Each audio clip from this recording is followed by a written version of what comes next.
Ladies and gentlemen, welcome back. Another night of action here for the AEL University Dota League. We got ANU Esports kicking off against Adelaide Esports.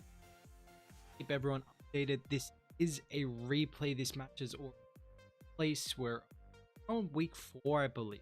Week 4 already flown through. This is the match that took place in A in week.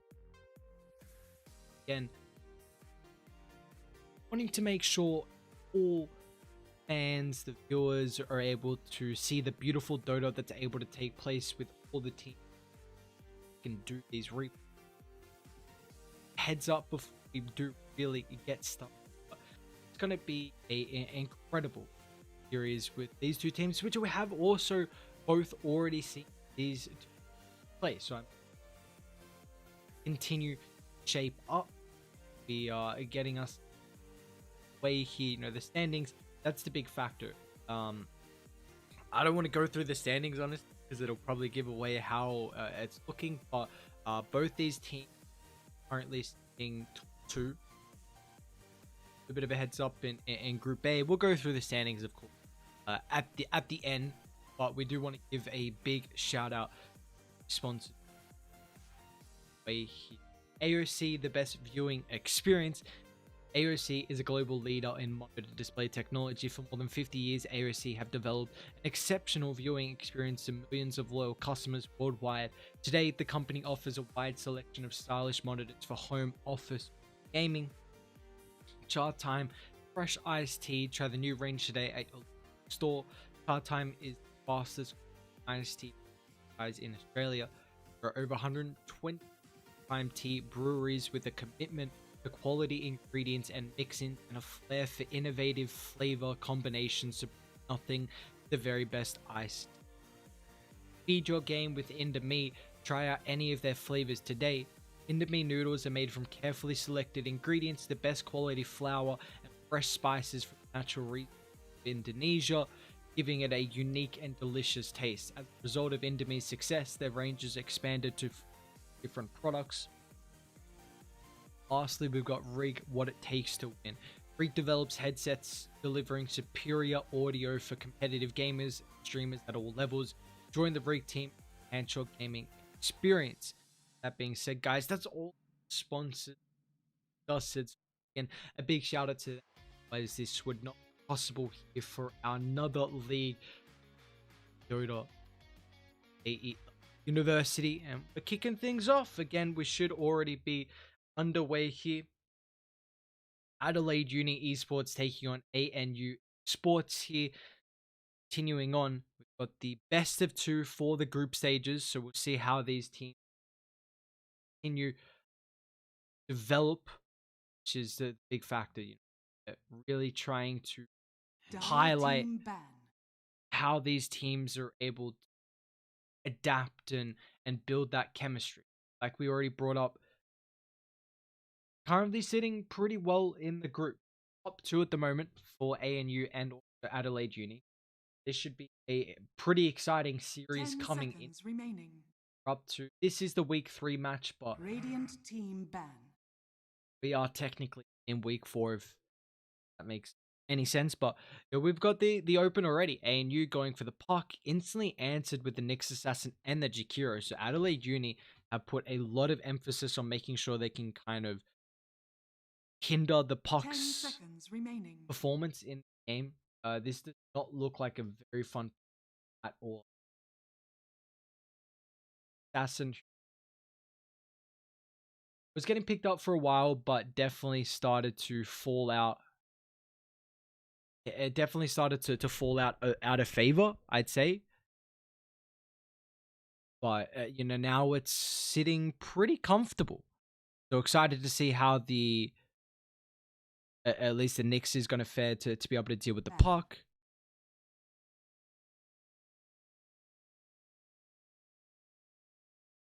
Just give me 1 second, guys. We're going to keep the draft going through.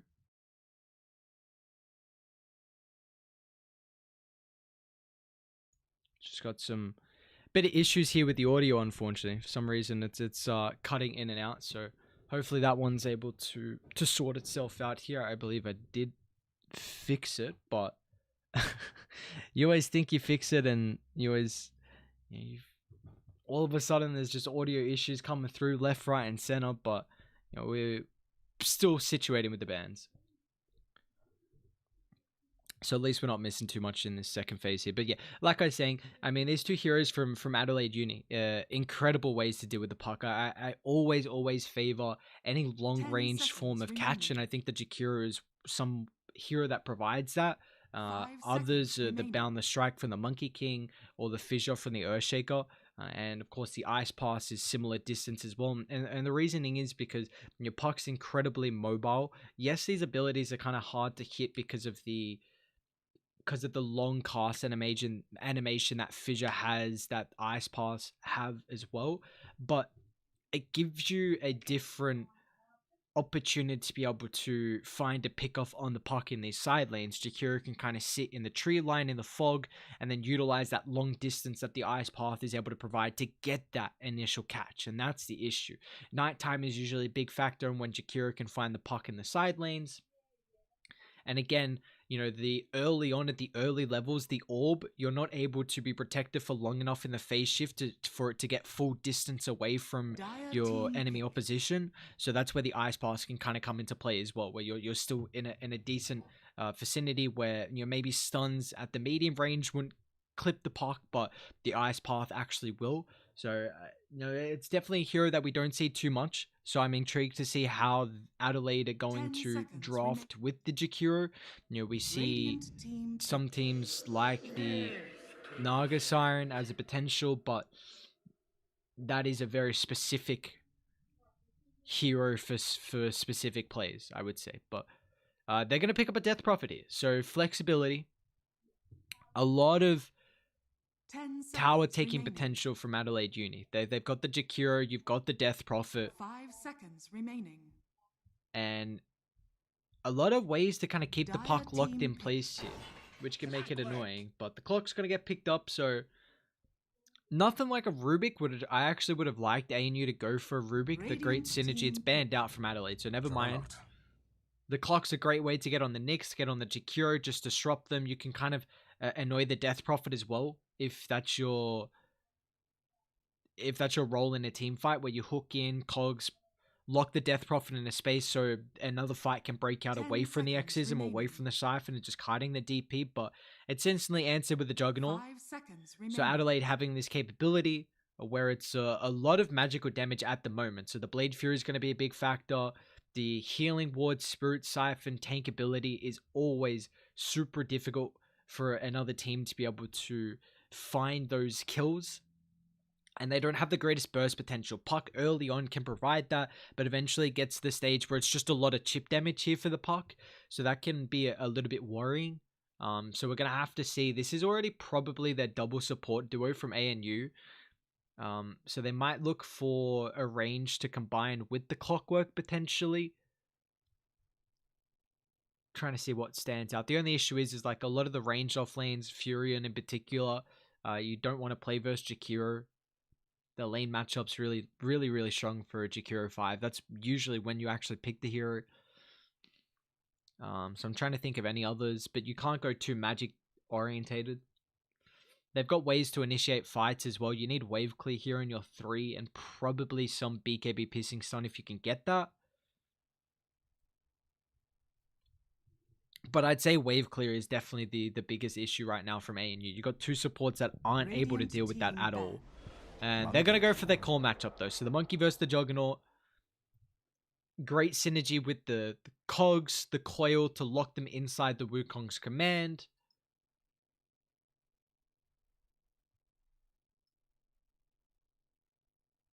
So this is going to be a nice way here for them to take these head-on-head team fights at the moment from ANU. Big combos, but you're going up against the same from Adelaide Uni as well. What are they looking for? Adelaide can definitely play the Death Prophet as a 3 if that's what they're looking for. They've got that flexibility. And honestly, ANU can flex the puck as well if you would want to. I think it's more than likely that we're going to see a lot of these teams not have that flexibility in their toolkit or in their arsenal just yet. It's going to take them a while 10 to seconds really remaining. build that up, but it definitely will get to the stage where we're going to be able to see that once they get a little bit more experience and the players can Radiant try and team practice ban. on some of the heroes that aren't just, because the DP's always been known for being a position 2, but now we see this hero has the capability to be all over the shop. Dire team ban.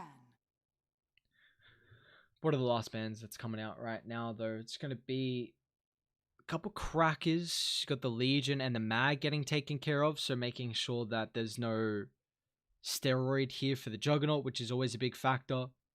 Because ANU kind of have their own 10 steroid with the seconds Ogre Magi. remaining. And that's exactly what you want with 5 someone like a seconds Monkey remaining. King. Someone who's really, really able to utilize the extra attack speed that he's going to get from the Bloodlust. And they won't really have anything else, though, to combo that with. So we're just looking for these last kind of cores getting picked up in the final phase here from both Adelaide and ANU. See what it's really going to come down to, though. Radiant team pick. Even an Alchemist, huh? An Elk ban. Damn, they just want to make sure they get absolutely no opportunity for cheese to come out, because you don't want to get cheese. Let's be real. You know, there's no one wants to 10 be up seconds against remaining. an Alchemist. Like, we saw it a decent amount through the Singapore 5 Major, and seconds remaining. you know the hero didn't have too strong of a win rate, but it just completely changes the whole dynamic on how Dota is, on how you look at Dota. Dire team pick. Wind Ranger at your service. Wind Ranger.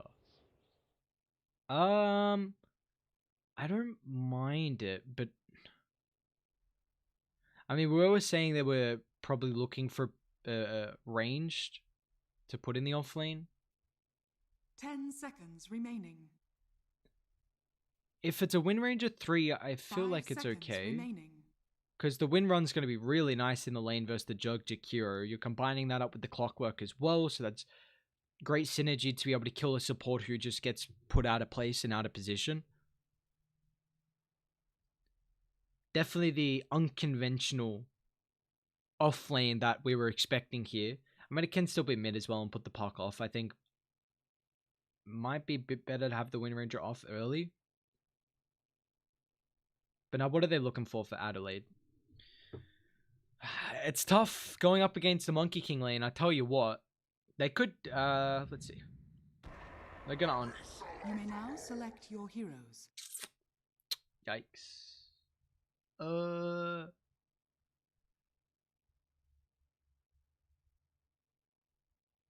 we like the Underlord?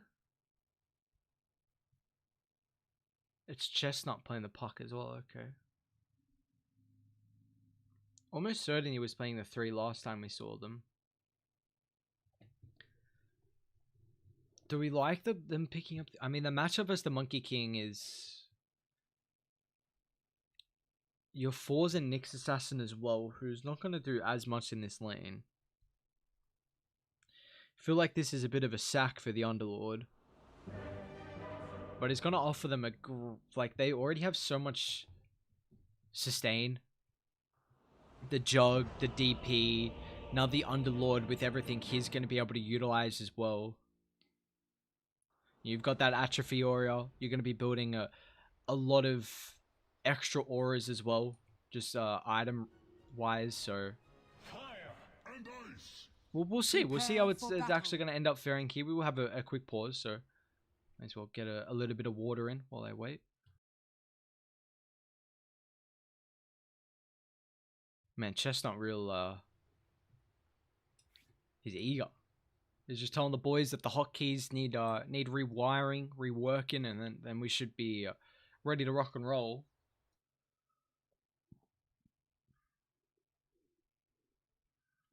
So we do get to see how this Wind Ranger is going to end up looking here. It's also Ogre's got a... Are they putting the Ogre in the... What's going on?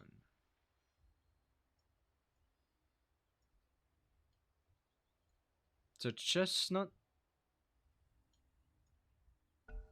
This is wonky stuff. So interesting. I'm really intrigued to see how they actually set up the lanes.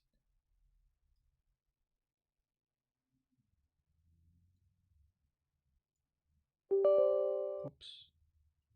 Goddamn Windows 10 making noises when they just should not be. So annoying. Alright, let's see. How are they going here? So Chestnut is actually going to go mid. He's just got... Usually we see those pulled tangos, but he's not even getting any pulled tangos. So the Wind Ranger. Yeah, I'm like, what's going on here? So I'm going to put Wind Ranger mid. Looks like this is a bit of a wonky item build here for the Ogre. Surely when... 30 seconds to battle. Oh, surely we're actually not going to see another level 1 Roche. That'd be so crazy. I still cannot believe UQ actually did that. A level 1 Roche. Well, they will give away a ward position. That one's a bit hard to find on the other side. But I love the play from the Underlord. I mean, he's got nothing really to do right now, so... The battle begins. Coming mid, scouting out that ward positioning. Very, very important. You see this little... edge of where the tower is not going to hit without vision. So it's going to reveal that the ward's in position. You can do it on the die side as well in some of these positions. So really nice play. Just, I mean, if you've got nothing else to do, why not just, you know, go mid, get a pretty easy D ward. Again, though, this is going to be a bit more difficult because he's got the right side still. Unless he places it like right there, he might be able to find it. We'll see. But how are these lanes going to go? So, I mean, the puck should be pretty fine in this matchup. Like we said with the Wind Ranger, both these heroes are going to have at least a way to utilize a disengage factor. Wind Run's still not going to give you the protection against the magical damage. But at least it's got a lot of distance to get away from the Juggernaut early. The puck's kind of got that as well with the orb. But this is going to be a pretty difficult bottom lane. I'm still really intrigued on how the Ogre has gone for these items. Null with the clarity. I mean, he's got really good regen, 1.7, but like Fire Blast level 1 doesn't really let you spam that. So there's 60 damage. Ignite gives you more. It also gives you capabilities to get more right clicks in as well with the slow, so very interesting. But this is a lane where they can get a lot of kills. They're going to be careful though, because I love what the Nyx Assassin is doing. You see where the lane is situated right now with the equilibrium. So Nyx Assassin needs to continue up top. Clock's actually going to end up falling, so Psycho Slayer, along with the help of the Kiro, are going to be able to chase down the Clockwork there. Great play, finding first blood across the map, and Psycho Slayer picking that one up. Again, I want to come back down to how the Nyx Assassin is playing this bottom side. I mean, that's a massive win in the favor of the Underlord, who you do see, even though the lane's in a relatively decent position here. So Nyx form pretty low. They will get to a stage where Dire are actually going to be able to man fight at this bottom side of the map just because of the Firestorm Atrophy Aura along with the Impale Stun.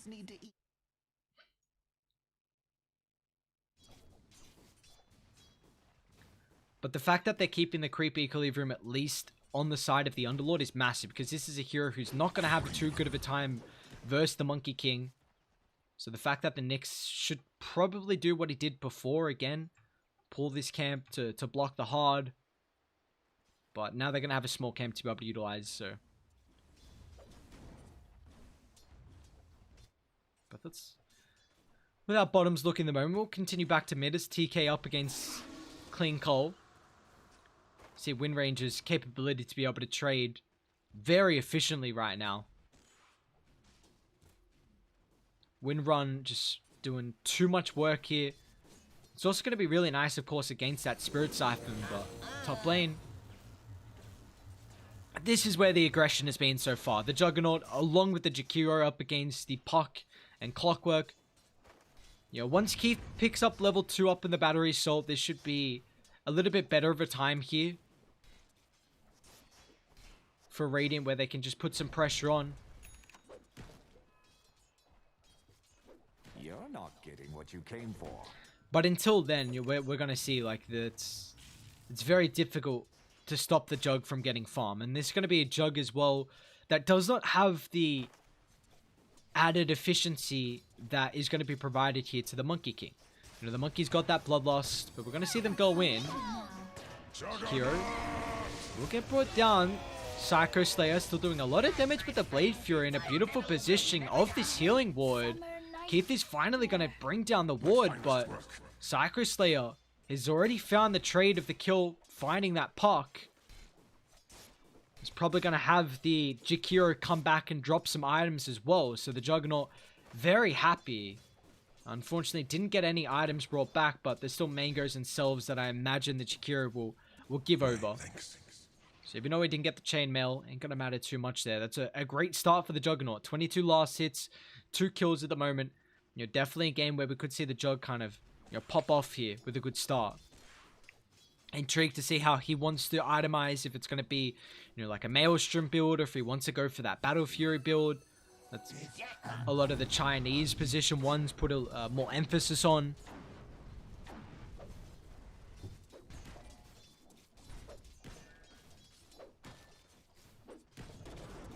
But all in all, it's just a clean start here. 3 kills across the board. Might get another one up top, though. We see Keith is out of mana, unfortunately for him. So he's now going to have probably make the decision if he wants to go back. Actually pop the Clarity. So with the Tranquils coming out, he should be able to stick in lane.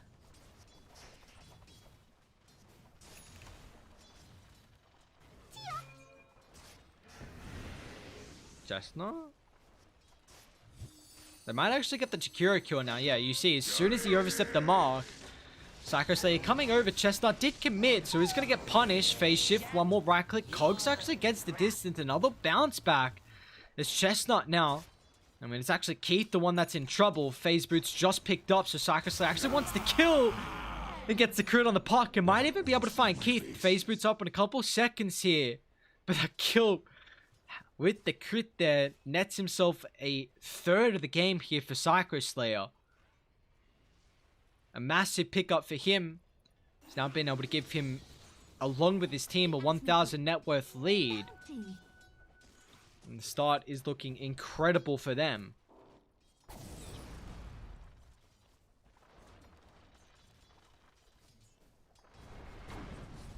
Somehow, this Underlord is getting more out of the lane than what the Puck is top. And really not a good matchup, as we're going to see a great rotation from TK. Haste, along with the first exorcism of the game, going to come into usage here, as the Ogre should just continue to get chased down under the tower. Without the extra rotations, he's going to get punished. That is an incredible rotation. Really want to see the Death Prophet stay bot. This tower should be taking all the damage here, and someone should be going mid to protect it. Jakiro doesn't have TP, so probably the Nyx Assassin. They... a minor thing, but this is the issue where you leave your lane and you don't get... I mean, you get 2 kills with Exorcism, but definitely could have got a little bit more out of it with that tower. Yeah, this could probably be down to about half, maybe even 1/3. But all in all, Dire having a incredible start right now with the 1,000 net worth lead, and it's actually Radiant that are bringing 3 heroes up top, but they're going to be careful how aggressive they get, as Chestnut drawn up to the northern side, so he along with Keith are going to be able to find this kill on the Jakiro. But Psycho Slayer still is able to stick around. He's level 7. 4 points up in the Blade Fury. Omni Slash ready to go. I wouldn't mind seeping them just swap the lanes here. Underlord go top, Jug go bot. Put the Underlord in the lane where they're looking to get aggressive so he can defend the tower. And then the Jug being in this lane, because Jug's going to be a lot stronger than the Monkey King just because of the level 6 timing that he has. And they're going to do just that. I really like this.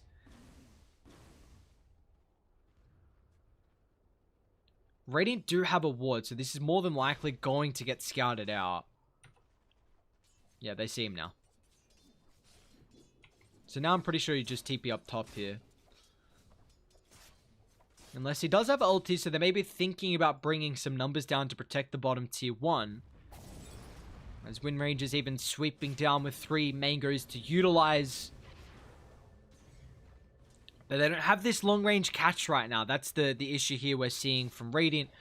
So Dire just able to reposition, forcing a lot of rotations down. So they're getting a lot... look at the space they're getting across the map. Majikiro's getting free experience in defending the dead lane. They've got an Exism along with a double damage for Death Prophet that's just slowly chunking down a tier 1 tower, but the coil gets dropped from Chestnut. A lot of damage here on the top of the Death Prophet here, and with this burst, they're going to be able to find the kill. It's a great target.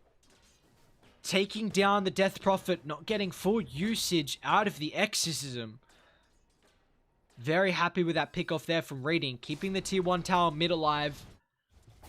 They are still giving up a lot across the map though.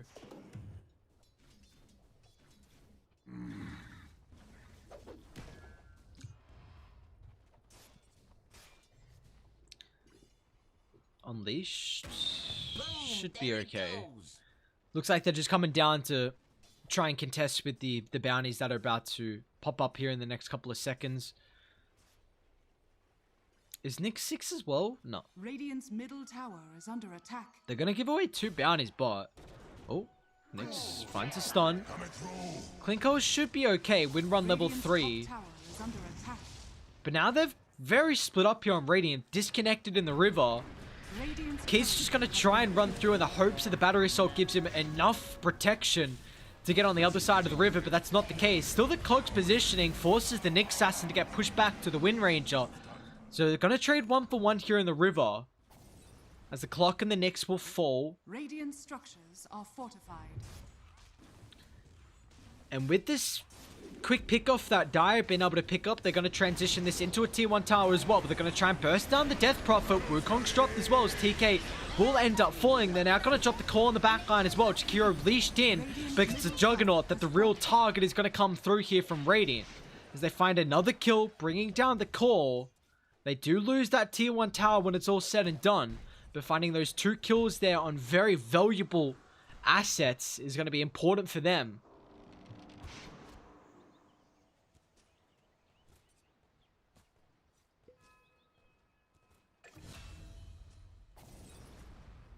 Just another kill across the map as well. Make it a second. So Haha got a solo kill. Well, not solo, but a kill on top of the Jakiro mid. See the Clockwork pay for his life with it as well. But a game where both the position 1s are getting a lot of farm. Monkey's gone for a very greedy build though. Your brown boots.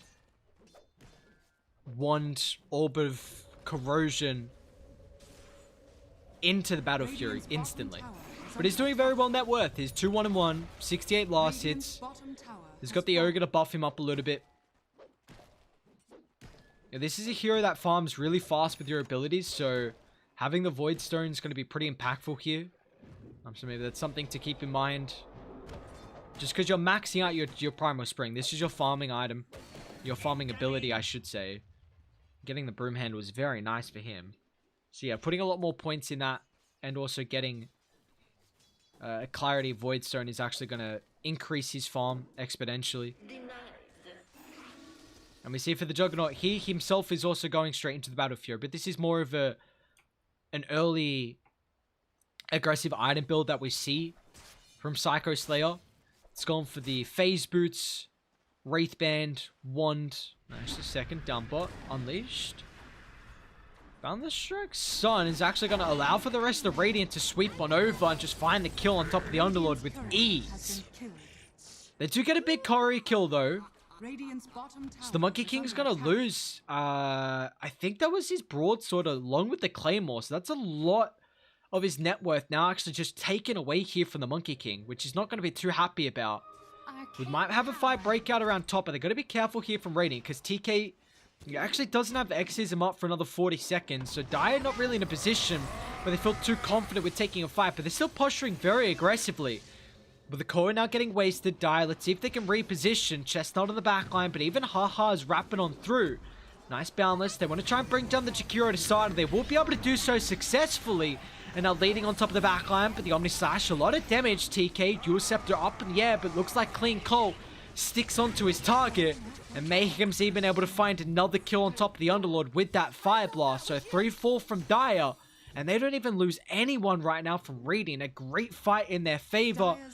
As they're now going to try and lead that into a tier 1 tower. You do see they struggle very much with being able to take objectives.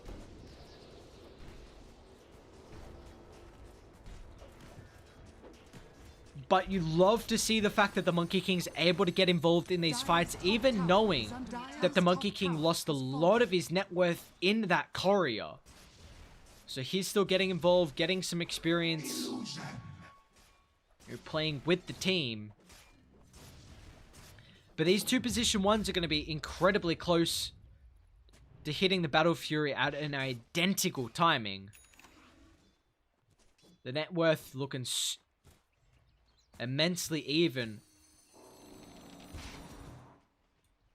as it's just under 1,000 net worth lead right now. The economic damage that we saw come out early with these Juggernaut kills is enabling him, but the Monkey King's sitting pretty content as well. As we take a look at the rest of the KDAs across the game here, it's the position 1's a good time, but the rest, you see, it's actually the Wind Ranger here on Radiant. It's been involved in 8 out of the 12 kills. So Clean Cole's been having a very good game 1 so far in this best of 2, but there we go. Juggernaut, Battle Fury picked up, and it looks like the Monkey King as well is going to have his Battle Fury picked up. So, very similar timings. But the Jug's going to farm a lot faster though.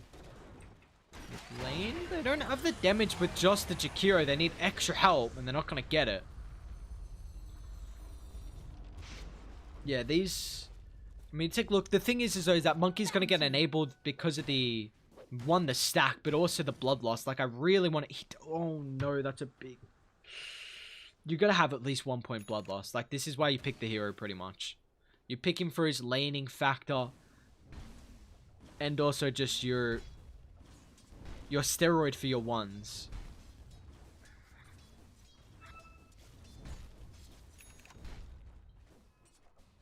I mean, he's gone double null with an Arcane Boot, so he wants to be spamming abilities.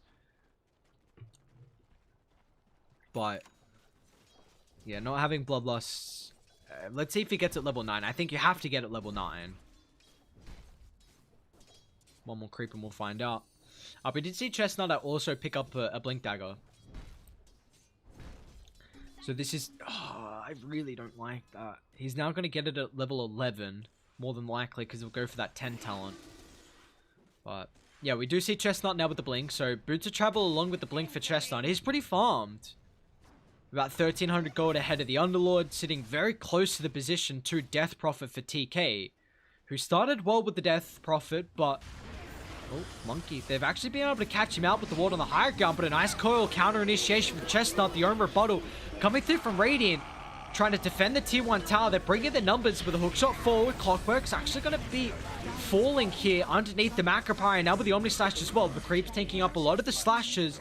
But it's a 2 for 2, make it 2 for 3 now as Clean Cole just chunks him down. He doesn't need this Maelstrom procs, it's all he requires with the Javelin. They should be able to get the Uber out thanks to the Dark Rift. They will not have the burst potential to go through him. But that is another fight coming out of the favor there. You do have to keep in mind that Psycho Slayer keeps his life there on the Juggernaut over the Monkey King. So Juggernaut's actually going to be getting a lot of farm. And the Monkey with these deaths, I mean, every death is so impactful. Like, Jug's got 2,300 gold compared to the 700. And you just see, like, I cannot stress enough. That has to be a point in blood loss. It has to be a point.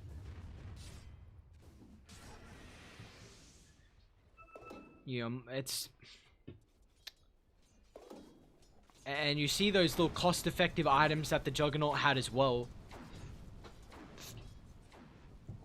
Allowed him to gain a further distance away in the net worth. I think they just saw... Oh, nice attempt. Radiant's bottom tower is under He does still run back into... Okay. Nice little pick off here from Radiant. And next assassin just walking into the sentry, which is a bit unfortunate for him. 16 to 9 in the kill count though. Level 13 here for Psycho Slayer. We do see Radiant thinking about making a movement. They got a lot of damage that's able to come through at the moment, and they definitely should want to fight, knowing that the Exorcism is on cooldown. They got the pick off on the Nyx Assassin as well. But you do see how much Radiant struggle with taking objectives over something like Dire, but Chestnut, that's not the target you want to go on to start the tap fight, and especially underneath the tier 1 tower. It's not going to work in your favor at all. They've got to disengage here. Psycho Slayer, wrap it on through. Not going to be able to have any stuns to lock them down, but meanwhile, the backline, Clean Cole, he's going for a solo pickup on top of the Jakiro, and he's actually going to get punished here, unable to find that successfully.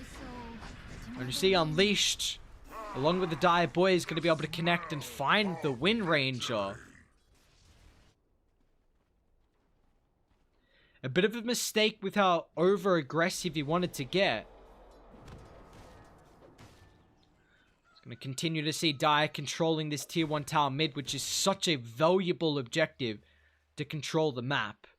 You see how aggressive they're able to get. Dire's bottom tower is under attack. And it makes it so much more easier as well to defend your objectives, defend your triangle camp, which is where you want to see the Juggernaut farming. Interesting. Who has the Sunjin Yasha now completed. 5-1-1. Dire with the net worth lead. Swinging back and forth here in this game. A prize. But this should be go time for Dire. They should try and make a move. When you've almost got 4 stuff on Jakiro, maybe you wait that. You know, where is he on the map right now? He's mid, so yeah, next wave he should get that one picked up. You got Sunjin Yasha. You've got level 2 in Exorcism, so that's a big timing. You should really make a play here on Dire.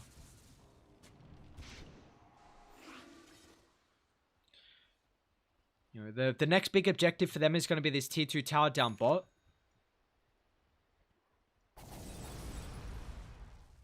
That's kind of the one thing you're looking for at the moment. They are grouping up and yeah, they're going to make a play. So I love this. Smoke on 3. Radiant are in an okay position with their ward. Smoke's going to pop though from Keith. So they see Psycho Slayer. And now with the TP as well, they're going to have this +1 effect thanks to the Boots of Travel. But oh, haha, he's going to be careful. They don't have the vision, a little bit too late. But it looks like Ogre's just going to get brought down. So a smoke for the support, not what they were entirely looking for. As it does free up mid. So this is actually, that's a really big death. Honestly, from Radiant. Like, you are very happy with how the Ogre just sacrificed his life to give space there for the Wind Ranger to get that tier 1 tower. Psycho Slayer, nice Blade Fury. Now they're going to be careful here on Radiant. Wukong's going to get committed, but they don't have anything to lock in their Juggernaut inside the command. Omnislash coming through, nice sidestep. Dodges the bound the strike, but around the choke point they're going to move in full the hook shot, dropping the Dagon as well. Jug's going to get brought down, but they've still lost the Monkey King as well, with TK wrapping through the back. The Spirits ripping them apart here as Radiant lose 2 heroes, and they have to retreat away towards their tier 1 tower.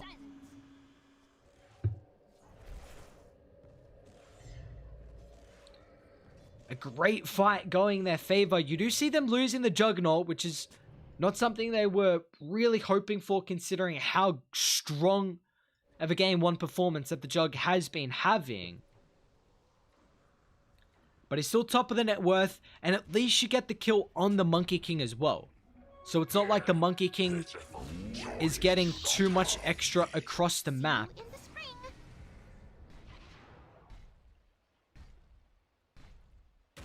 Do it with flair. Coil. Radiant's top tower is under attack. Dropped up top here. They have some extra help coming through from Keith. And our Death Prophet's very close to the tier 2 tower as well. You see another fight's breaking off to the eastern side. This is the Wind Ranger doing an incredible job of just zoning out the reinforcements that were required there to protect the Death Prophet. And meanwhile, I mean, the Monkey King's just pushing in bot. So they're getting... This is a great play from Radiant. I mean, that... Just the individual play. You see Monkey King's going to get a tier 1 tower for free. The Wind Rangers shoved out the rest of the reinforcements so they could get the kill on the Death Prophet. And now they're even going to be able to put a little bit of pressure on top of the tier 2 tower top. So all in all, a strong past couple of minutes here from Radiant is going to secure them a bit of an advantage in the net worth regard. And they're just playing them across the map right now. Chestnut's going to even join Haha down bot. But this does leave Clean Cole solo, so he's going to be careful, and they just move on forward. It's a chain lockdown, one stun into the next, as the Wind Ranger's going to get punished. But again, I mean, it's kind of space here, as Radiant should be able to get this tier 2 tower. I don't know why Monkey King's leaving. And well, River, still Mayhem. Well, he'll end up falling. But they're giving a tier 2 away from... They don't get it, man. Why did the Monkey King leave? Silence. Should get that, right? No. What the... Dire's bottom tower has been denied. I mean, there were a couple of cute plays, and then a couple of plays that it's like, I don't know. They were almost flawless with it. Almost flawless.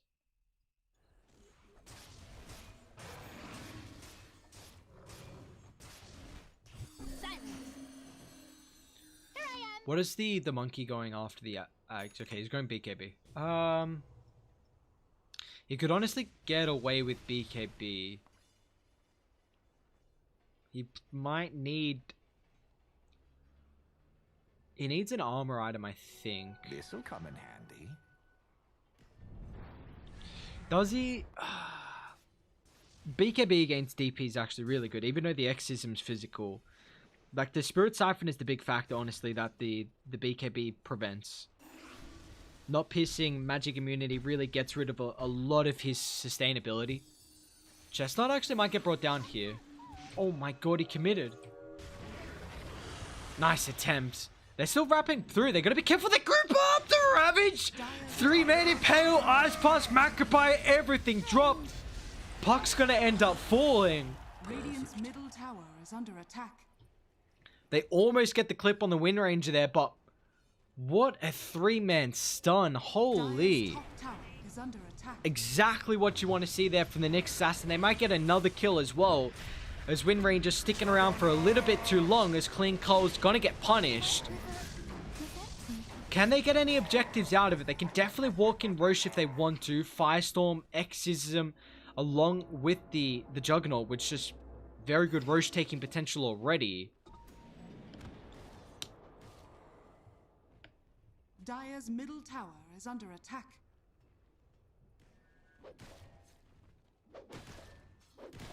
But this is still, I mean, how the Wind Range is definitely fallen off. Those deaths are very much impacted. She was 1-0 and 7. Was having a stupid amount of impact in this game. But unfortunately, it kind of just fell over in the end here for Clean Cole. He is very much suffering to keep up right now. He's falling behind in the net worth. Just hasn't been getting that time where he's able to keep up with the rest of the heroes.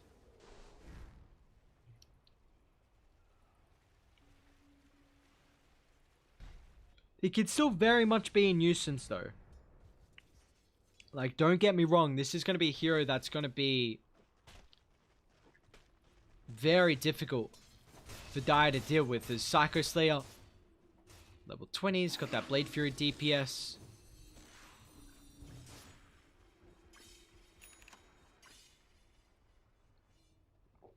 MKB now completed as well for him.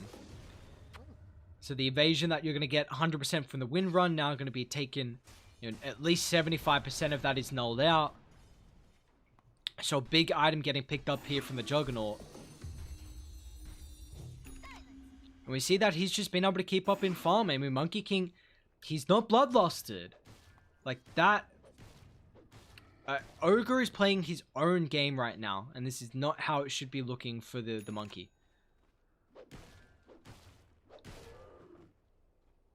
I mean, what's the difference? Jug does move incredibly fast. 436 without phase boots. Kind of helps with the Elven Tunic as well. He's already a very mobile hero. But the Monkey King's got great ways to be able to get from camp to camp. So it's not like the Monkey King can't... Radiant's middle tower He's not getting outmaneuvered. Dire's top tower is under attack. Radiant. Gonna bring the numbers. Let's see if they can take this engagement. Wrapping onto the northern side is Keith with this clockwork. So he's trying to find the angle to set up. Radiant in a very good spot around this choke point. But TK, he's not level 18 at the moment here for the Death Prophet. So get the Eul Scepter off is going to be enough to keep him alive, but it's not. DP is going to end up falling, but it still looks like Dire are able to take the fight because the Rap Line. Psycho Slayer is actually going to attempt to Blade Fury into the TP out. It will be successful. And with the Monkey King even popping the BKB as well, completely unnecessary there from Haha. They have a buyback from the Clockwork as well, so they might be able to at least get the kill. A nice silence from Chestnut. Followed up with the Dagon, but can they walk into Roche? I don't think they can. I mean, Dire should be able to defend this. Underlord along with Jakiro. I don't think Radiant get this for free. But can Dire get there fast enough? That's the question. And they're coming over. But Radiant, I mean, you see Keith's falling low. Ogre's falling low. They're going to go forward. Psycho Slayer, you got to scout this one out, brother. And he's going to do just that. Chases down Keith. Finds skill on top of the Clockwork. Now with the Monkey King's in trouble. Stuck inside the Roche Pit. Might be able to get the Aegis, but that's not even going to be possible. The Psycho Slayer has got the faster right clicks. We'll find the Aegis of the Immortal. As the Juggernaut's going to end up sweeping on through and finding that bad boy. They do see Clean Cold wrapping on a nice deep Observe Ward in their own jungle. Scouting out this attempt here from the Wind Ranger to find a pick-off.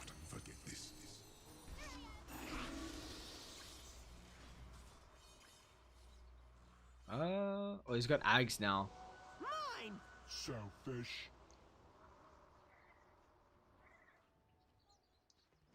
Man, that's a lot of juicy farm. Radiant's middle tower is under attack.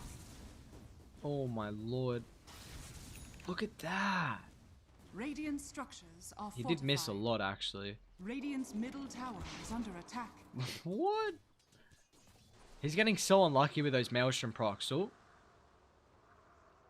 That's a hard kill. He's got yours to sit up. Doesn't matter. If the team comes through, they actually probably find that kill. Because of the Monkey King still being down. But this is massive. I mean, they didn't use Exorcism for that last fight. So TK still has that. He also just picked up the level 18. So now with 3 points in the ultimate, he's going to have a massive power spike to be able to utilize here.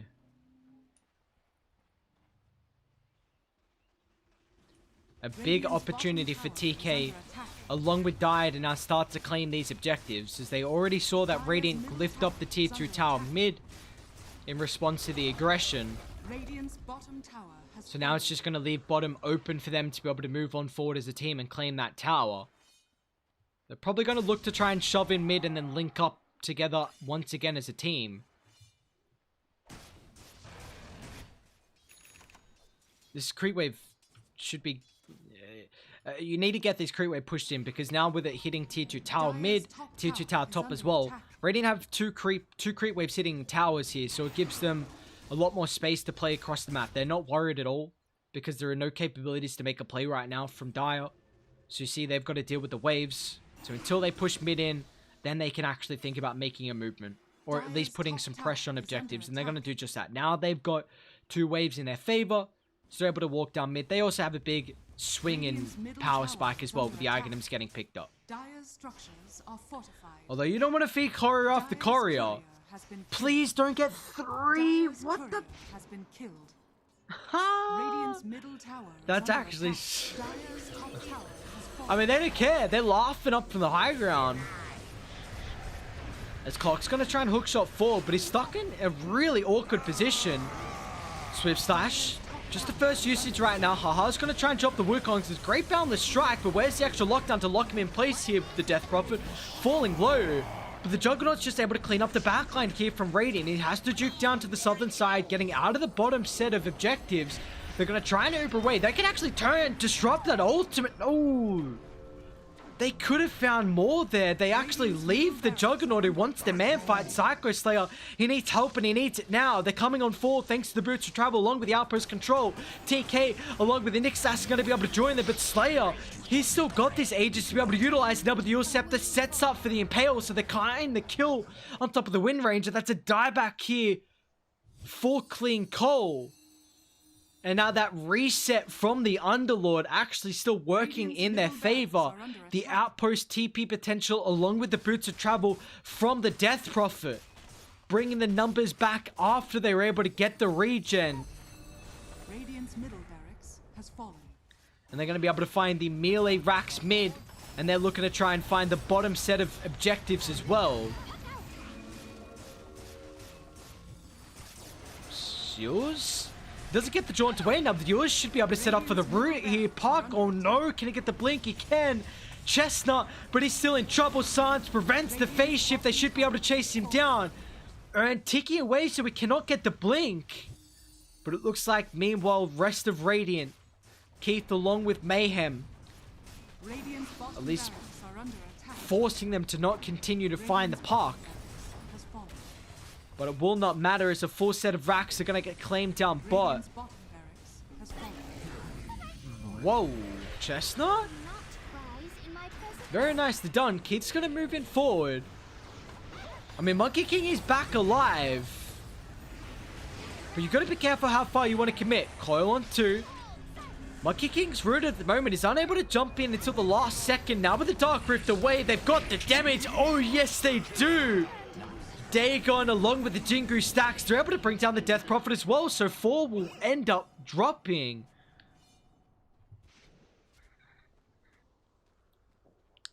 As it's actually the Ogre Magi dealing a crap load of damage in that fight. 4 Fire Blast, 5 Ignites. Along with the rest of the team here helping out to find those kills. But you're going up against the Juggernaut who is 4,000 net worth in front of the Monkey King. Dire's middle tower is under attack. He's got level 25 in the arsenal. So plus 1 second in the Omni Slash duration. Hook shot in. Keith. BKB is going to get popped here. Swift Slash. Psychosly actually gets out of the Wukongs. If they just lose the Nick Assassin, they're going to be pretty happy here from Dire. Because that's BKB along with the Wukongs committed. So reset, reposition. Go back in when you're ready.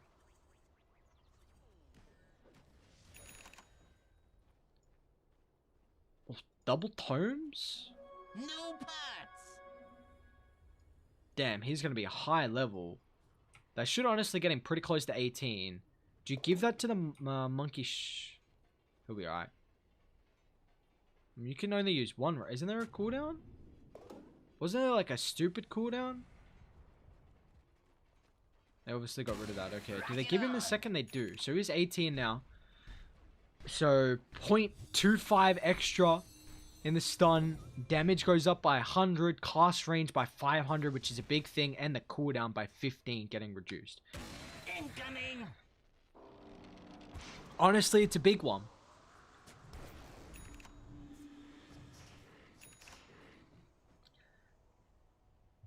He's got an Agonist. He went 80 damage instead of the health. So it looks like they like to play the Ogre, or at least Mayhem's hero, very greedy. That's what it looks like.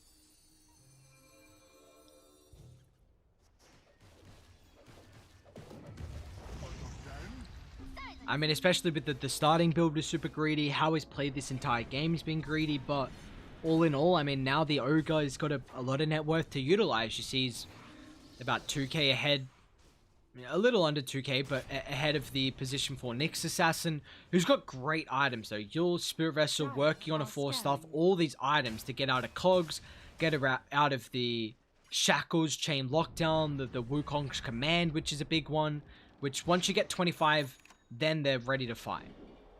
And items getting picked up. He hasn't got 25, they need to get the kill on the creep, it's still not 25, no! BKB pop, the Ogre's falling incredibly long now with the Bashes coming through as well. Haha still's got to be careful, the Omni Slash is doing way too much damage. Dark Slayer is just able to man fight through the command, they get the Crypt Swarm as well, 4 down, no buyback, and they actually just call it. Dire, one last team fight working in their favor. Secures them this game 1 here in the best of 2, 39 minutes in. An incredible team fight for them. Adelaide Uni Esports, wow. That's an impressive showing. Just so much damage in that last fight. You see the synergy coming through. All in all, this was a very dominant performance from Adelaide. Just the Juggernaut, way too much farm. Too sustainable on Dire. You've got the Underlord Atrophy Aura with the Aura Factor, the Juggernaut Healing Ward, the Death Prophet tankability. You know, they went Glimmer, Force, Yule, Spirit Vessel, all the items that were perfectly required there from the supports on Adelaide Uni, and it just enables them to be able to take this game 1 here. So much, 33,000 damage dealt there for the Juggernaut. The highest in the game by a long shot. And with a performance like that, there is no doubt that they're going to continue into this next map with an immense amount of momentum. So we're going to take a quick break with Game 2 up shortly.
Ladies and gentlemen, welcome back. We've got our second game of the best of two underway here between ANU Esports and Adelaide Uni.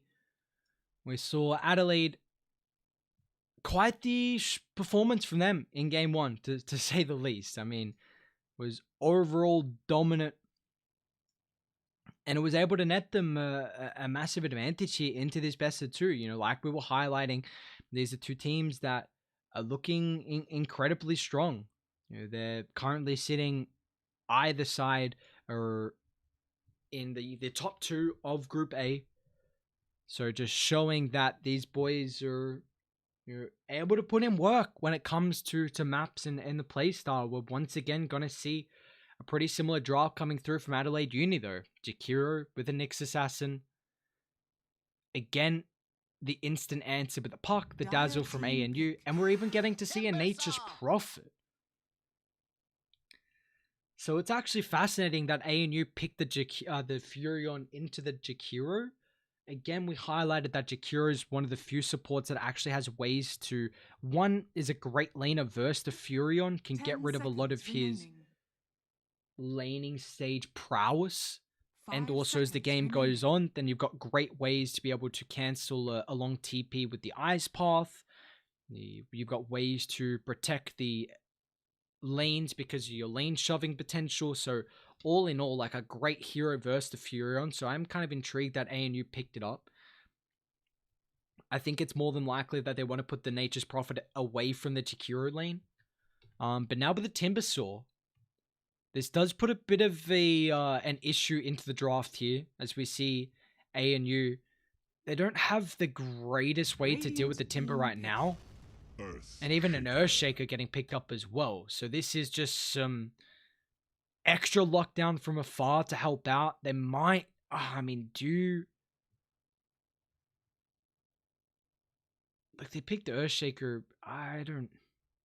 10 seconds remaining. So 4 Earthshaker with a 5 Dazzle. I honestly think it's a 3 Dazzle and 1 Furion and a 2 Puck, and they're looking for a 5, but that's their ultra last pick. So probably going to look for a hero here that Haha can really play with. I think the Ursa. I really would have liked to see the Ursa picked up there for ANU, because it's the Monkey King's already banned out, which is one of the better lane encounters, and they're actually going to go into the Drow Ranger, which...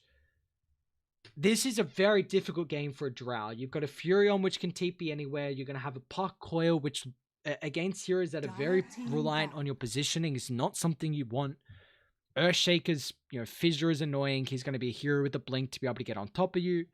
And then it's also the factor on... You've got very good early game pushing potential here from ANU. And even though the Drow is someone who can come online early, you don't want to lose your towers at a quick rate. Drow needs at least like 15 minutes or so without losing too many objectives. And the issue is that a Dazzle Nature's Prophet is going to take them incredibly fast. And once you do take those towers, then it really limits where the Drow is able to farm across the map. So they're just going to try and infiltrate and wrap through.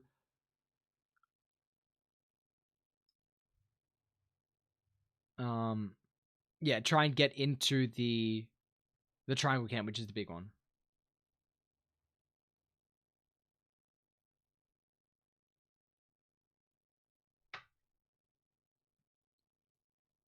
But we do see how this last one's able to come through. I mean, that's a big one. The picks for either side, the flexibility that ANU have. We saw Chestnut play the puck last game, so honestly, if they want to play the puck in the 3 again, it looks like they've got a lot of flexibility with this hero and also with Chestnut, which is something that we're always going to have to keep in mind now for every other team. Radiant team pick. So incredibly important to have that capability of running heroes in multiple lanes.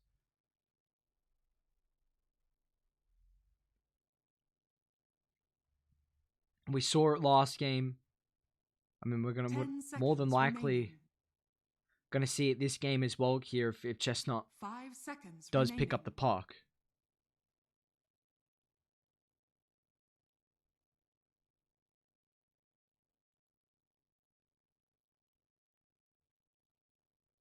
But what do we got coming through with this last?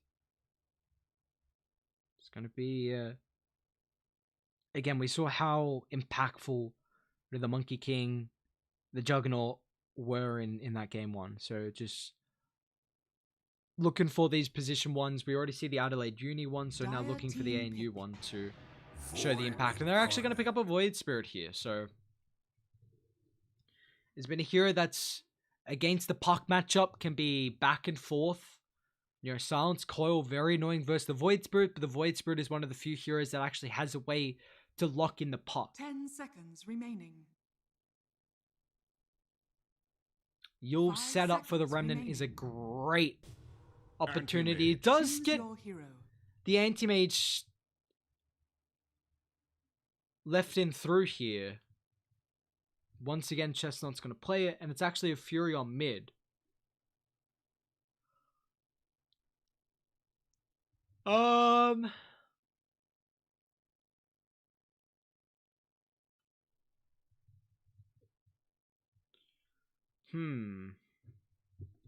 Which draft do we like more?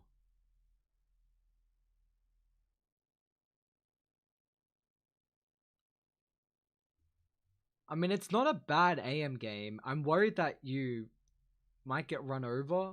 Their lineup is so wonky. What, so you got Puck Earthshaker to start fights. You don't really have a hero to sit in the front line.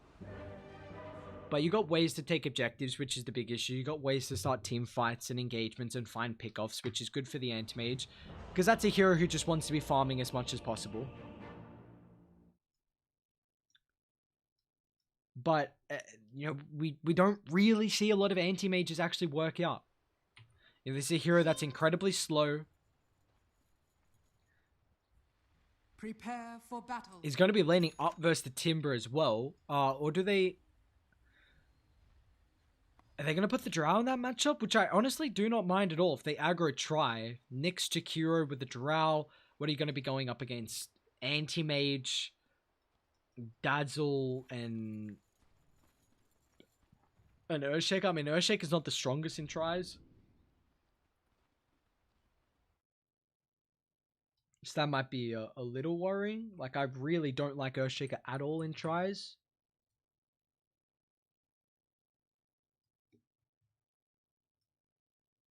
But I like at least them coming to the... They come into the battlefield with a different game plan. I mean, it's always... If you just go for the stock standard dual lane, then sometimes it's just never going to work in your favor.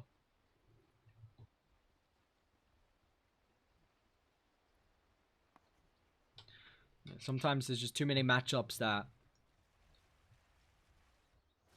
ain't gonna be successful.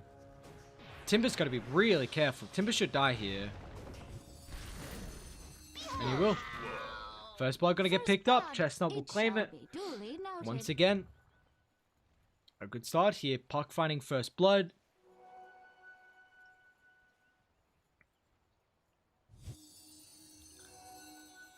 And they're going to swap the lanes as well, getting that kill early on the Timber. This is now going to put him in a tricky spot. He's going to have to chain all the way back to that lane. You really do not want to TP. If he TP's there, then he's stuck. And that is not somewhere where the Timbersaw wants to be. You do not want to be stuck, especially when you're swapping these lanes.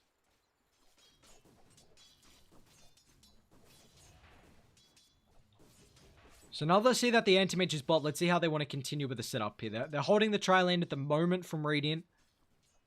So Timber's not going to have too good of a matchup. I'm intrigued how mid's going to go, though. The Clean Cull against TK. TK, instead of the Death Prophet last game, he's now playing the Void Spirit.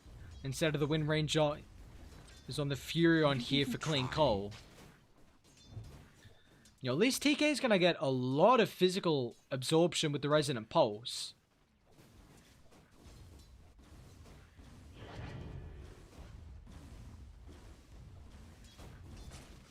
And that's something that's pretty important against someone like a Nature's Prophet, who will do a lot of his damage in regards to right clicks. But they are looking to just give an absolute free lane here for the Anti-Mage. And so far, it's working incredibly well.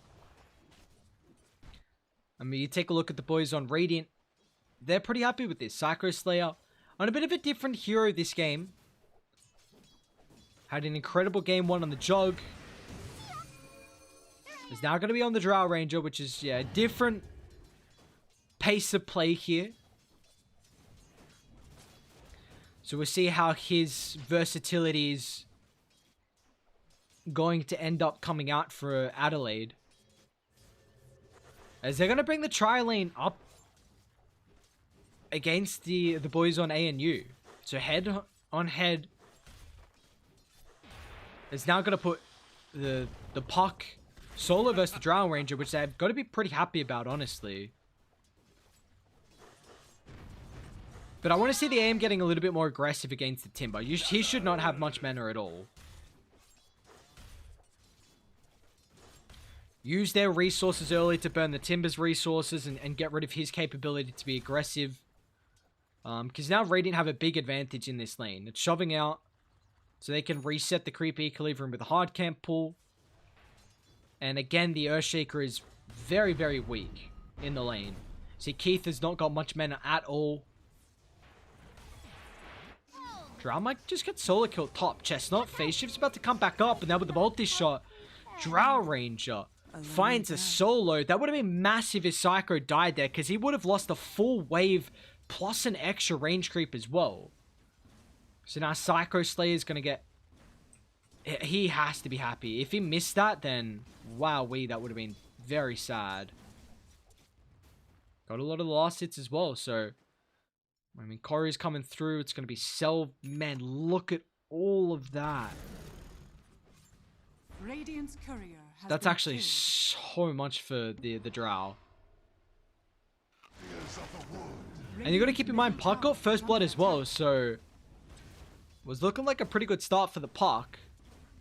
But it's actually the Furion that's taking over in regards to the last hits. On top of the table at the moment for Clean Cole. And this is going to give ANU a incredible capability to have this +1 effect early in the game. If he wants to come bot right now, really, we don't see a lot of rotations for the Nature's Prophet early until that level 6, just because of the burst potential that it provides you.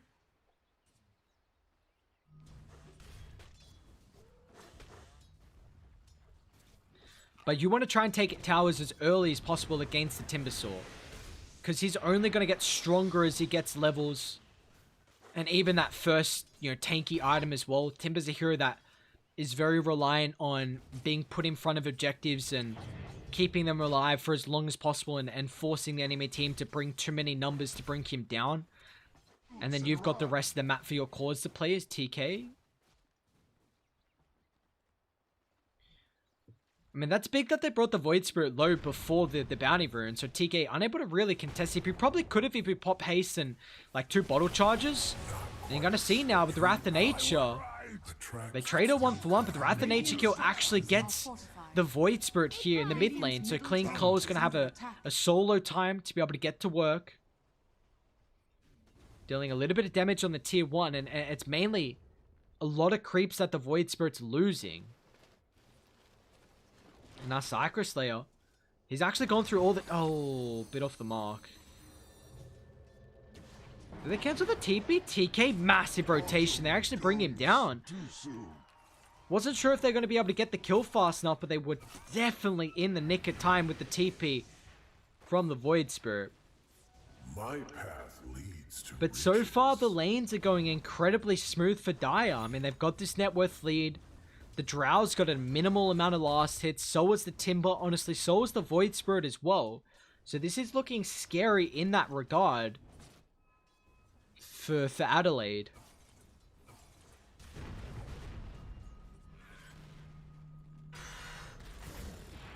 I mean, is Timber dead? Timber's 100% dead. Fissure, no mana. They can give the kill to the Anti-Mage, which they will not be able to do so.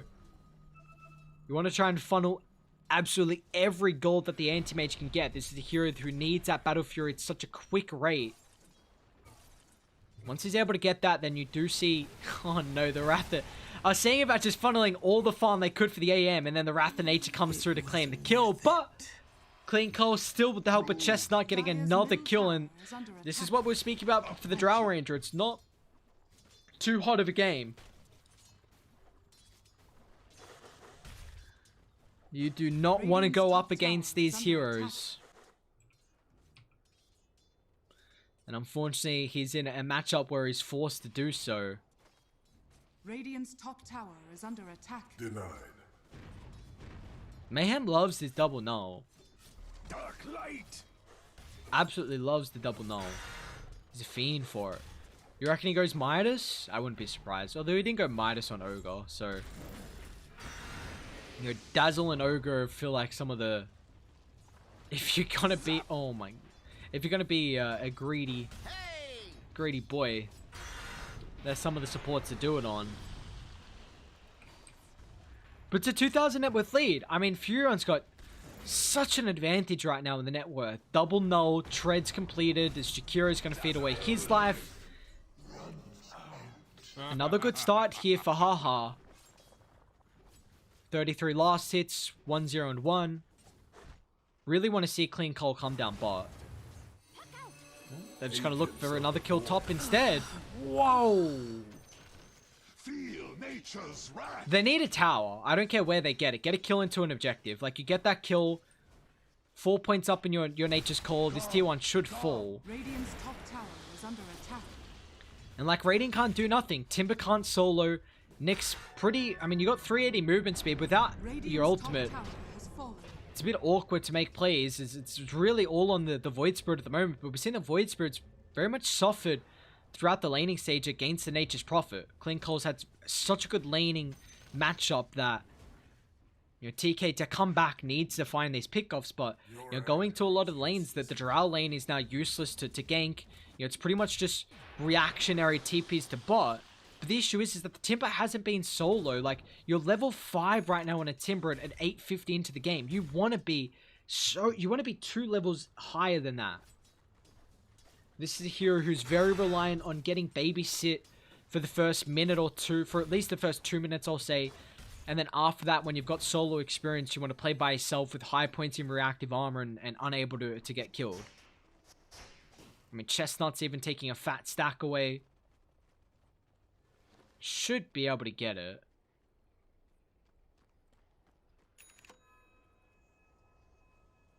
And it's another game where we've seen Chestnut just have a pretty good performance. You know, game 1 was incredibly strong on this flex puck that they showed. And now we're seeing again, kind of gets lucky with the Selv getting picked up, but down bot, TK, there's the rotation. This is what we're looking for. But unfortunately, it's not going to work in their favor, as once again, they're at the nature. TK's committed into the middle of the lane here, so he might get punished. The Simulate can give him some space here. He's actually the one that's getting chased down. WDK, with the help of the Whirling Death, 2 points up in the queue from the Timbersaw. Plenty of damage to be able to find the kill on the Earthshaker. That's right by the bounty rune timing as well. So it looks like it's going to be a 1-for-1 down bot. And I believe a 2-for-2 overall. Chestnut should be able to get the top one, although Psycho's going to be careful, yeah. Klinko's actually going to shove him away. And he doesn't have a Quelling Blade right now, so the silence knocks back the puck, but he's still got the coil. Finds a connection on top of the Nyx Assassin's going to jaunt on the backline. Nice silence as well. Prevents the Jakiro Ice Path. Now Clean Cole's still in the area to be able to man fight. Chestnut's got a double kill. And Nyx Assassin, he's going to be thinking otherwise about actually standing his ground to man fight as they just bring down 3. A quick bam with that play. No more Astral Step charges from TK. He's got the phase movement speed, which is not enough. Oh my lord, Dai get away with that 5,000 net worth lead now.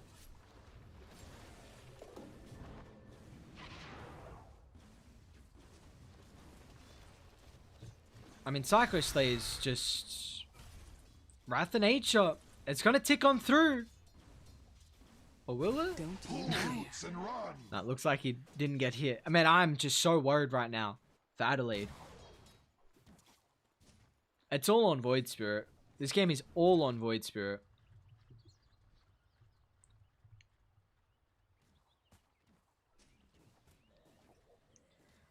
They have to somehow control the triangle for the Drow Ranger. Like, Psycho Slay really doesn't want to be bot.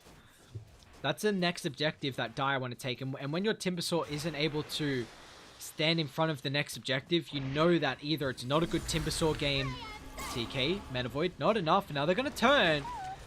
TP in rotation in with the Impale stun for the Nick Assassin is enough control with the help of the damage from these reinforcements. Chestnut's going to get a return kill on TK though. So a 1-for-1. I mean, Radiant, Radiant's top tower is I under think they're attack. pretty happy with that. They might not be happy seeing the Jakira end up falling. Is Chestnut actually going to die for this? He is. Silence up in a couple of seconds. Haste. He's able to be so mobile right now, but a Silence prevents the Impale follow-up, and now Chestnut has got some extra help with Clean Coal, who TP's in and TP's back out instantaneously. But a 6,000 net worth lead that's continuing to grow. It might shrink now finally as Chestnut jaunts away once again. There's no control that we're seeing come through from Radiant, even though they've got great heroes to deal with the puck. Right now, he's had way too strong of a start, and we're seeing him play them like a fiddle right now. A 13-minute timing on your Battle Fury for the Anti-Mage. Iron Branch, along with the Magic Wand. Well, that's going to slow down his farm a little bit. But them losing this tier 1 tower mid is pretty important. Chestnuts. Oh, the Echo's already out from Keith. But an Ice Silence prevents the Fisher follow-up. They're still going to end up losing the Void Spirit because the coil controls him.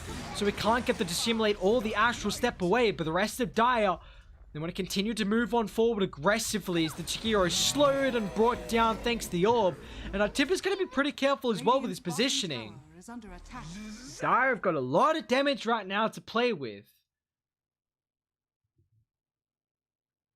But a big reveal of the Blink Dagger there.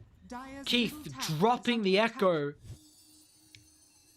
Your Silence, not enough there with the Gust.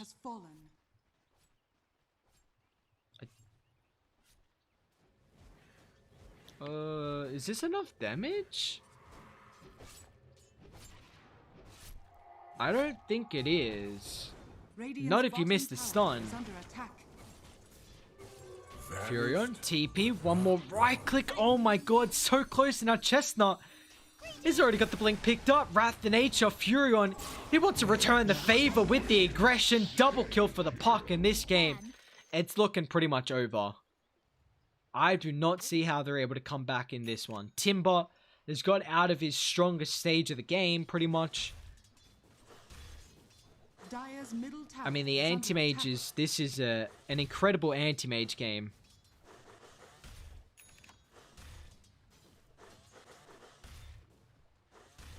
As what do? They're going from hero to hero. I mean, the Orchid's now picked up. Chestnut has got Blink and Coil along with the Silence. Is the damage going to be there? They overlap the control a little bit with the Silence, but the burst still nonetheless. Thanks to this mass net worth lead that they've been able to accumulate. You're seeing the damage continuing to add up for them, and they can even continue to take this fight. Chestnut, gotta be careful. Fissure gives him some space here to get the abilities off. They're gonna blink up on the higher ground as Psycho Slayer still controlling around the choke point. Finding the kill on top of the puck there, so committing a little bit too far is Chestnut. He's gonna get punished.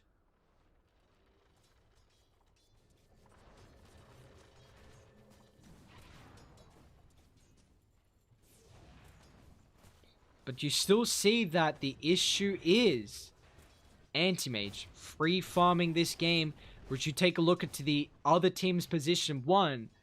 Very much struggling bottom tower is under attack. to get anything across the map. You just take a look at the value of life between one team's position 1 compared to the other team's position 1. And it's very obvious that Haha is having an incredible time. Dire's middle tower has fallen. They will end up losing that tier 1 tower mid, which is... I mean, not something you would want to see.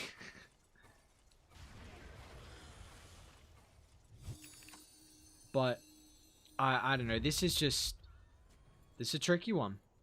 This is just a game where they've looked so dominant. As they're going to find another pick off here on top of the Jakiro. 11,000 net worth lead, continuing to further accumulate. And they should... Honestly, I mean, what is the... How did Rating come back in this game? Let's take a look. Well, not if there's another pickoff, man. We're going from kill to kill here.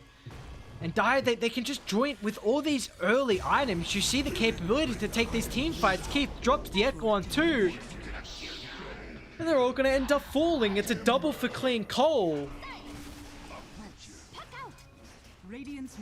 I don't know what SP means, but you may as well drop the G's, brother, instead of SP, because...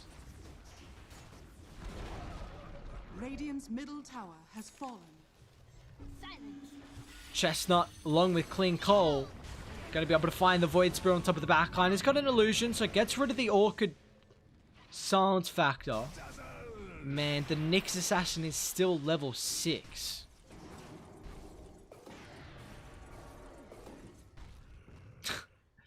That is not something you want to see at all.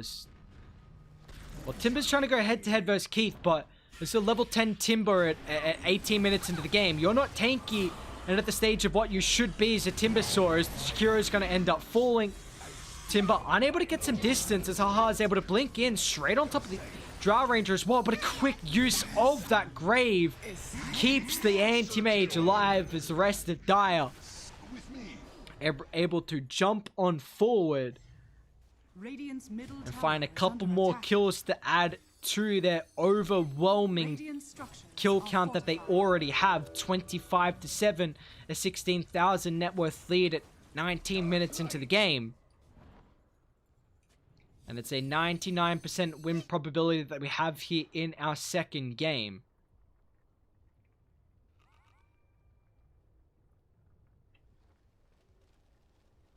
What is the Furon going for? He's got the Witchblade already.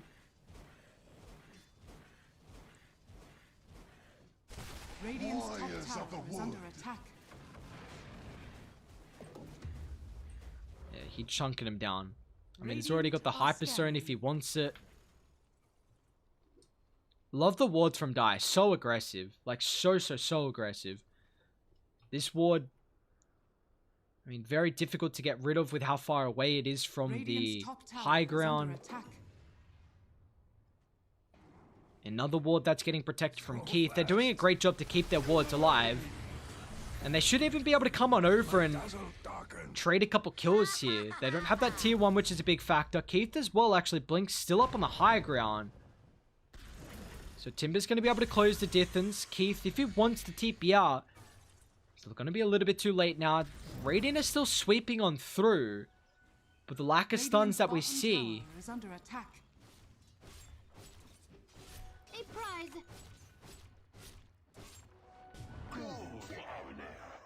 I mean, look at the space. AM just taking a T2 tower. That's a very ambitious TP. But the Furon just hitting a T2 for free. Like, they are getting everything they want to out of the map right now. And they've got no care in the world. AM's almost got this Manta style completed. Level 14. And what went wrong for Radiant? I mean, it's just the... It's how we saw these lanes be situated. I'm in a Drow Ranger. It's not a good Drow game. When you've got to start like that, Coil, mid, Echo, everything drop right now to be able to bring down the 2 cores on Radiant, and they will be successful. As a hell of a team fight combo comes through. As ANU able to execute these 2 quick pickoffs and transition that into a third as well with the Nyx Assassin. They do drop the Sentry, but the Ice Path stopping the extra lockdown that was required. But they're just back to hitting objectives. As the tier 2 mid's going to get claimed now. Radiant's middle tower has and now back up the top as the last remaining outer objective here is going to get worked on for Dire.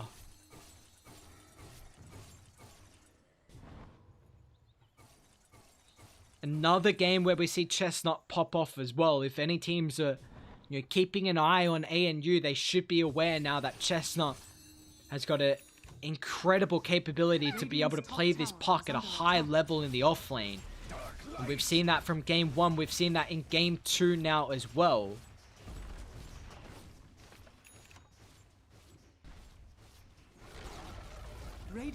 Something to fear. These boys is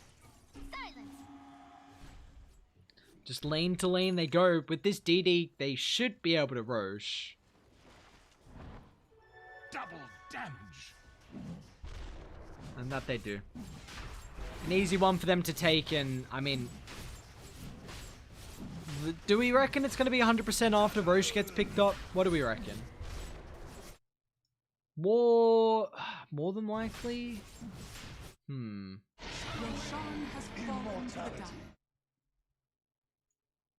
I mean, I would not be surprised. We'll wait for it to get reset.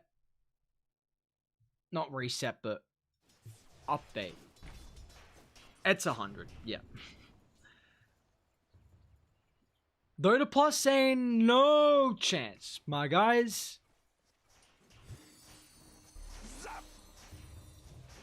Radiant are scanning. That's a bit rough of a position to be in. But let's see. This is where you forge these teams in the flames. Down 22,000 gold. That's where great teams are able to shine and come back where they really shouldn't. As well with the Void Spirit Leash. She's got some protection thanks to the Resonant Pulse, but still drops down. Chestnut finds kill. It's actually the Yule Scepter that found that kill there with a little bit of damage as soon as he dropped. 2 quick kills into some towers that are now going to get put under pressure with the high ground siege coming through. Radiant's bottom tower is under attack. They gave the Aegis to the Furion. So Clean Coal is going to have this capability to be able to have an extra life. As they want the Anti-Mage to try and shove in the top lane as well. You're going to be careful. It's going to take him about 20 seconds to rejoin down bot. Definitely wants to be getting involved in case a fight breaks out. As we're seeing it at the moment, but they're going to be careful because Keith ready to rock and roll with the blink. So he can have his own rebuttal to jump in.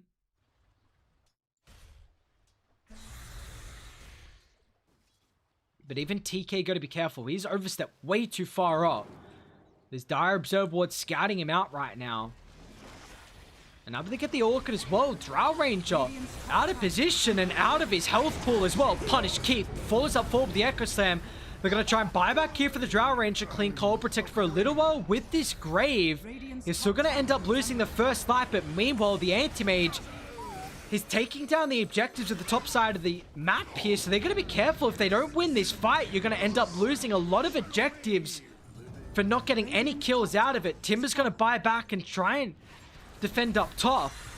As Anti-Mage has already been able to find a tier 3 tower. So that's a 3-for-1 with the Drow buying back along with the Timbersaw. Even though they get the 2 kills there, including the Aegis on the Furion. It just does not matter. Nature's Prophet providing the space. Arcane energies. I mean, even when BKB on the Anti-Mage, there's a lot of magic damage. I mean, he's already got the 45% magic resistance. A lot of spell damage that's coming through, I should say. You know, because the Timber is all pure. But you don't have a hero right now on Radiant that has got over 8,000 net worth. I mean, the Drow Ranger literally, like, that has to be such a polar opposite performance from Psycho Slayer from game 1 to game 2. Like, his Jug was monstrous in them to be able to take a successful victory. And now the Drow Ranger, it's just completely different performance, unfortunately. As another pickoff. Sentry drop. Dagon, along with the whole rest of the abilities available as the Coil finds the Void Spirit. Haha's got a double damage along with the BKB, so just going to move on aggressively to try and control up the Drow Ranger. Getting pushed further and further back inside the base. They're going to buy back on the Nyx Assassin, but the Drow will still fall. Down for 70 seconds. No buyback. The Void Spirit as well is in trouble. He's able to make it back inside the base. But Radiant, lacking the buyback, turn the Jakiro along with the Void Spirit that is available to rejoin them. Echo, man, Keith found 2 again. And they call it. That's it. Psycho's had enough. Radiant have had enough. And ANU tie up the series here 1-1. I mean, all in all, it's just a strong performance from both teams. We see game 1 was a bit, was back and forth, but Adelaide came out on top of the back of an incredible, game from their juggernaut, but just the carry was not able to have as strong of a second game. Psycho Slayer looking a little bit rough there, and overall for the rest of Adelaide, but that's a game where ANU just looked too goddamn hot, too goddamn strong. Somehow, I don't know why we cannot get out, but, oh, there we are. Okay. But that's now going to do it for us. Just had one series tonight, a best of 2. Of course, this was the replay for, we probably should have recapped that as well throughout that second game, but a replay with just these 2 teams have already played, so now we can also go over the standings, which is another thing here, which we should do. We'll check out this screen real quick, and we take a look. So Adelaide Uni, they're currently sitting on top of Group A. They've got 7 points, and close behind them is UOW Esports and ANU Esports on 5 points. So Adelaide Uni looking incredibly strong right now. Every team has played 3 series. We have seen a couple of buys as well to keep in mind. But then over on Group B, that's where we're seeing 2 teams undefeated. UQ Ultra Chads and along with Looney Melb are the ones looking incredibly strong in Group B. So they're 2 teams to keep our attention on as we continue to get through the later stages of the groups here. But that is going to be it for us tonight, guys. Just a one quick series for the best of 2 for the AEL University League in week 3 of the Dota division. We're technically in week 4 to keep in mind, because that was the replays, but we should have some week 4 maps and also games coming your way very shortly here, once again for the AEL University League. But that's going to be it for us. A 1-1 series tied between Adelaide Uni and ANU Esports here is going to net us a beautiful 1-1 game where we're able to see the action back and forth from either team. And with that being said, I hope everyone has a wonderful rest of the night, a wonderful rest of the week, and hopefully we'll see you guys back for some more Dota action in week 4 that's coming up here for the Australian Esports League.